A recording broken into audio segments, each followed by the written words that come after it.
make sure you can hear my voice and see my screen. Is that okay for everyone? Yes, sir. Okay, great. Well, let's start. So this project is for Landcover Stage 2 is actually very simple, and there are not many categories. So and I don't need to go through the definition of them because it's pretty straightforward. So basically, it's just parking, outside parking, inside parking, payment, sports ground, and swimming pool. And for the payment, is very so all the words here is pretty straightforward. Just follow the definition. And for the sports ground, make sure it's paved sports ground. And there are only a few things that I need to clarify, which is parking, outside parking, inside parking. But this is probably the most confusing part in this Landcover Stage 2 project. And but I can give you guys a very quick introduction, and you will understand each of the parking, what it stands for. So first one is parking. So it's usually the ground parking, right? The big parking lot, and we will capture them as parking. So it's pretty easy.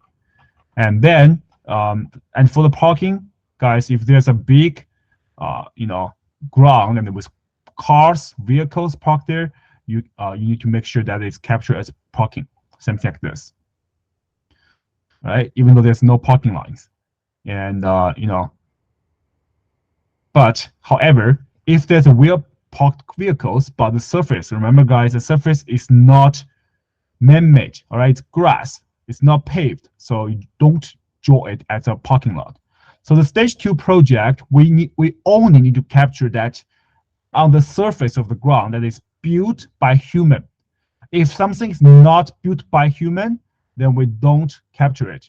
So even though this is like many cars are parked there, but if it's grass, then don't capture it. So just follow the basic principle, the surface material. Grass, don't capture. Then we can take a look of the what is out parking. So what is out parking is that along this linear character, for example, this one we draw as a long driveway, right? And besides the long driveway, there is 2 rows of the parking area, and as you can see that. So for this, we capture it as outside parking, and this big parking lot here, we capture it as ground parking. And there's more examples. So as you can see, the parking that is built along the side of the road or long driveway with clear parking lines, guys, remember it's clear parking lines. We need to capture it as outside parking. So like this one, the road is in the middle, and this parking is beside the road. So in this case, we capture it as outside parking. More examples, right? This is not part of the road because the road, as you can see, in order to not get confused, all right, I will expand this a little bit bigger. So this part, so as you can see, the road, the boundary of the road is actually here, right? And you can follow this straight line, and this makes this road. However, with this outside part of the road, that doesn't count for the road, which makes it outside parking.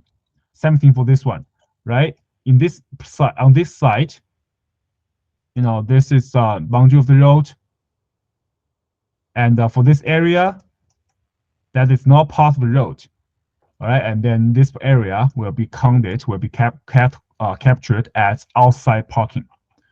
So, oh, sorry, my bad. So this area is inside parking. So for this one, it's outside parking. But for this one, I was making a mistake. So for this one, it's actually better like this. So for this one, there is a cars parked here, and this is inside the road. So for this example, the road will be cut. This part will be cut, and you will copy and paste, draw out inside parking on top of the road, and make an overlap for it. So this is a correct example for this. So outside parking and inside parking. This is a clear actually, this is a pretty good comparison for the inside parking and outside parking. And also, the outside parking that built along the side of the long driveway. So in this commercial area, there's there will be a lot of the long driveway, right? There will be a lot of long driveway like this, and the parking spots along on on the side of the long driveway will be captured as outside parking as well.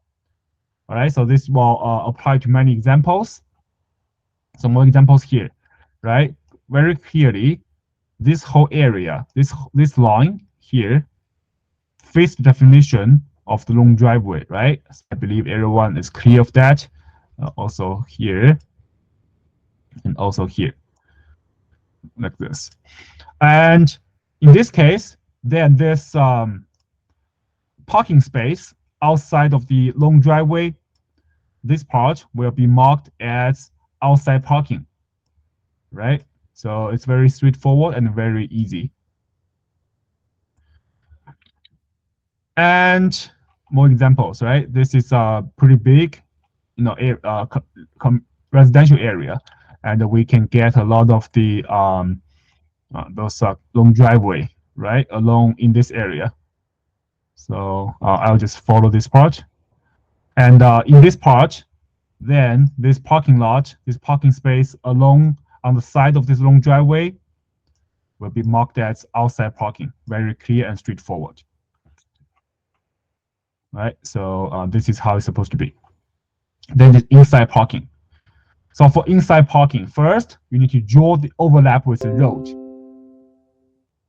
Second, inside parking only come up with the road. They are part of the road. So long driveway don't have inside parking, or they have no inside parking. And number three, we only draw the areas with parking lines. Do not include other road marking that cannot be used for parking. So in this case, we can see that inside of the road, there is parking line and there's cars parked inside. So in this case, we can capture this as inside parking, and we need to do the overlap. All right, as you can see, we need to draw the overlap for it. And in this case, as you can see, this inside parking is being wrongly drawn because this line here, right? This line here, this part, this road marking is not used for vehicles to park. This is wrong.